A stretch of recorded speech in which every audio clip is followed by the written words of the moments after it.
Vous êtes né à Montréal, vos parents sont originaires de quelle région d'Haïti? Mes parents viennent de la région du sud, de la ville d'Écaille, côté Yojouen-Puis Bellemoune. Alors, en français, ça veut dire c'est une ville qui est renommée où on retrouve les plus belles personnes. Donc, vous voyez le produit. Et donc, c'est ça. Ils viennent d'une petite localité qu'on appelle Saint-Jean-du-Sud. Alors, donc, mon père et ma mère viennent de la même région. Mes grands-parents allaient à l'école ensemble. Donc, c'est juste pour vous dire, ça fait des générations et générations qu'ils se connaissent. Et puis, c'est ça, c'est une localité que j'aime beaucoup.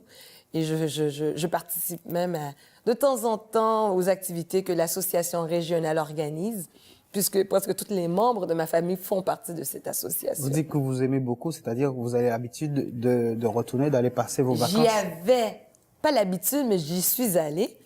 Et la dernière fois, c'était lorsque j'avais un spectacle en Haïti avec le Stand-Up Ladies. J'ai profité de ce spectacle, en fait, de ce séjour en Haïti pour passer quelques jours, à peine 2 jours à Saint-Jean-du-Sud. Et ça me manquait énormément parce que j'ai fait tout le tour sur le Mont Macaya, marché jusqu'à la ville. C'est une forme de ressourcement aussi. Oui, oui, oui, oui, oui, oui. Et pour moi, j'ai toujours dit, ben, c'est là le vrai camping sauvage. Parce qu'il y a des gens qui se louent des chalets à Saint-Sauveur, Mont-Tremblant. Moi, j'ai pas besoin de louer de chalet. Chez ma grand-mère, c'est un chalet naturel. C'est l'équivalent de la demeure des pierres à feu, donc... Ou quand on va aller chercher l'eau au puits, le mettre sur la tête, et puis bon... Avec les récipients, oui, sur la tête. Récipients, donc c'est un voyage astral vers l'Afrique.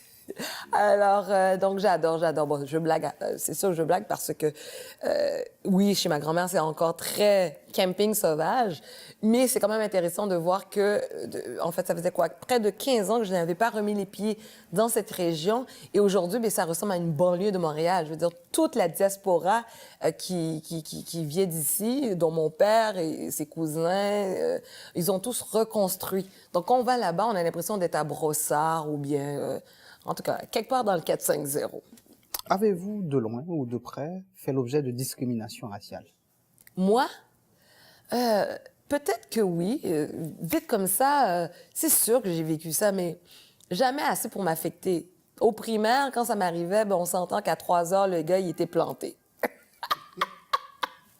Donc, c'est comme ça que je me suis fait les muscles. Donc, il faut quand même le dire, dans la culture haïtienne, on a été élevé, c'est la loi de Talion. Quand quelqu'un te donne un coup, tu dois remettre le coup. Attention, oui! On te met devant pour aller le remettre aussi, hein, quand tu le fais pas. Tu connais les parents. Ah, oui. Ils t'amènent. On t'a frappé. Si c'est pas le grand frère. Grand frère. Moi, j'étais un homme quand j'étais petite. J'étais un vrai garçon. Donc, tes parents t'accompagnaient pour s'assurer que tu as vraiment remis le coup à la personne. Et donc, ça, c'est vraiment les souvenirs qui me reviennent. Mais plus tard, si j'ai vécu de la discrimination raciale, peut-être ça m'est passé sur le dos, comme l'eau sur un dos de canard, parce que... je pense que je suis assez forte. Je sais qui je suis, d'où je viens. Donc, la discrimination raciale ne m'affecte pas autant.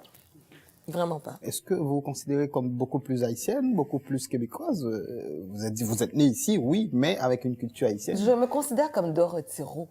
Et c'est quoi Dorothy? Dorothy Roux, ben, c'est la fille que vous voyez devant vous. Bon, je ne cacherai pas, j'ai un penchant pour la culture haïtienne. Je veux dire que la musique, la nourriture... tout ça m'attire dans la culture haïtienne. Certaines valeurs aussi. Je reste quand même une fille, bien que je suis crémeuse, mais je reste traditionnelle.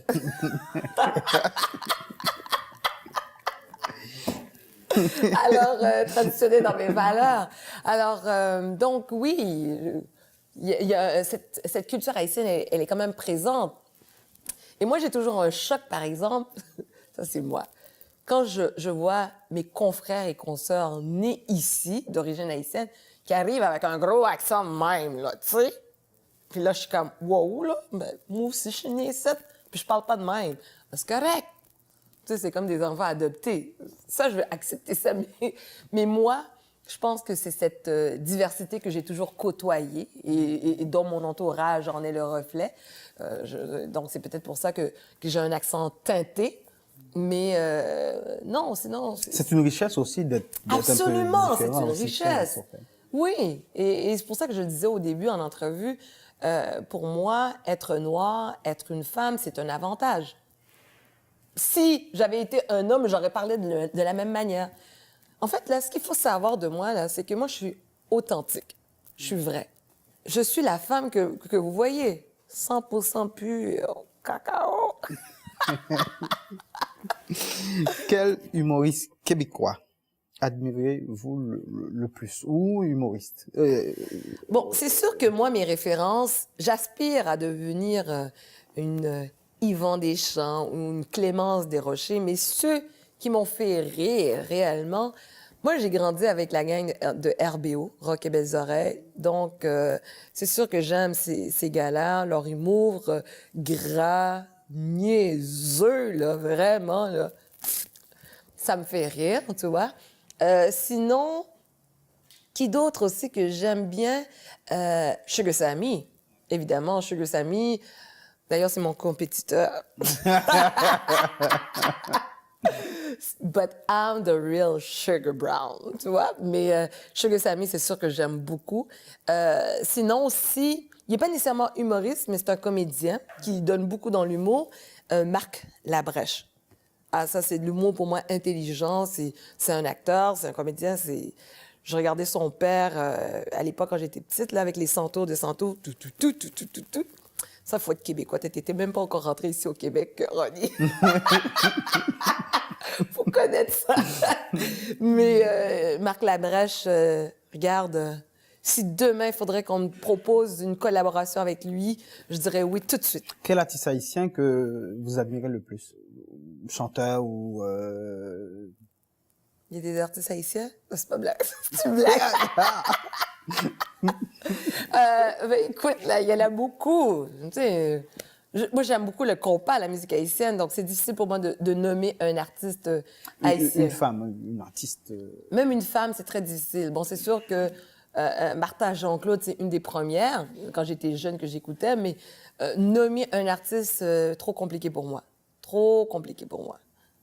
Je les aime tous. Vous êtes allé faire un spectacle en Haïti. Dans quel contexte ce spectacle C'est avec le Stand Up Ladies, qui était le premier show d'humour au féminin en Haïti.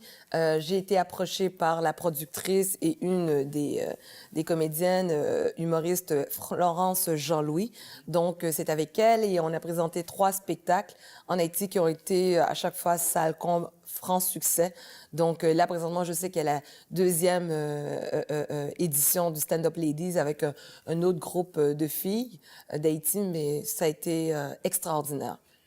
Comment vous voyez votre avenir comme artiste humoriste? Donc, comme vous avez dit, Yvan Deschamps. Oui, et je veux une carrière internationale. Alors, French, français, anglais, créole, pourquoi pas. Donc, oui, j'ai des visées... j'ai une visée internationale et puis c'est ça. C'est pas pour rien que mon prochain One Woman Show s'appelle Viser Raw. Alors moi, je vise Raw. OK. Viser Raw, comme Dorothy Raw ou Viser Raw avec H? C'est là toute la subtilité de ce titre. Alors, Viser Raw pour jouer avec mon nom de famille, mais qui signifie viser haut. Alors oui, Dorothy plus tard... faut qu'on la voie en Afrique, faut qu'on la voie aux États-Unis, faut qu'on la voie en France. C'est mon objectif. Est-il facile de réussir dans ce domaine? Bon, dans tout domaine, mais dans le domaine artistique. Mais dans tout domaine, est-ce que c'est facile de réussir? C'est pas facile. Si c'était facile, tout le monde réussirait. Donc, c'est pas facile, c'est de la persévérance et c'est du travail. Hein? On se lève pas du jour au lendemain avec des abdos, hein? C'est un 6-pack. Bon, dans ton cas, on parle d'un 1-pack.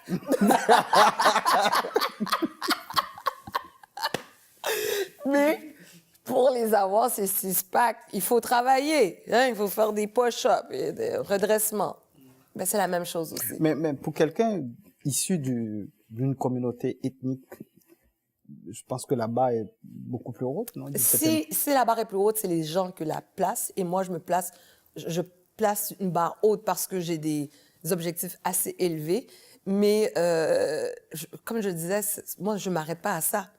Au contraire, Au contraire, moi, je m'arrête pas du fait que je sois noire, du fait que je sois une femme. Est-ce que c'est plus difficile pour moi? Peut-être. Peut-être qu'il y a des gens qui me mettent des bâtons dans les roues à cause de ma couleur. Je sais pas, ils vont jamais me le dire en pleine face. Regarde, Dorothy, t'es noire, on n'en veut pas dans le coin. Regarde, ça, c'est pas mon problème. C'est toi qui as un problème, c'est pas moi.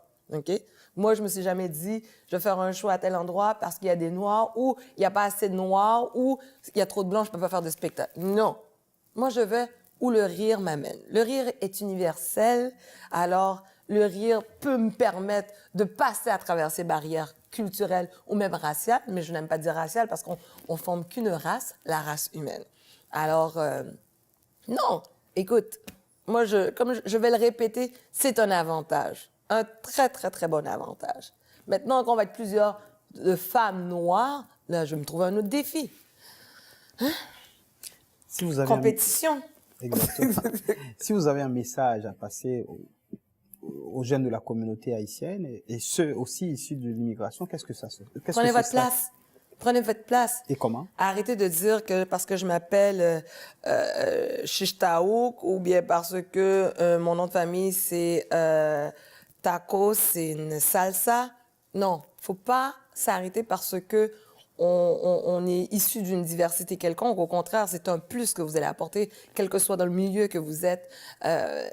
Osez, prenez votre place et faites-le pour vous, avant toute chose. Je pense qu'il y a un accomplissement personnel à aller chercher et ça, c'est la plus grande satisfaction. Pas parce qu'on est noir ou pas parce qu'on est une femme, non. Tout simplement parce qu'on a envie de s'accomplir en tant qu'être humain.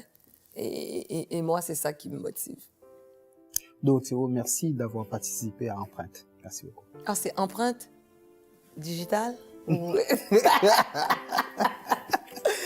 Merci, ça a été un plaisir et puis à la prochaine.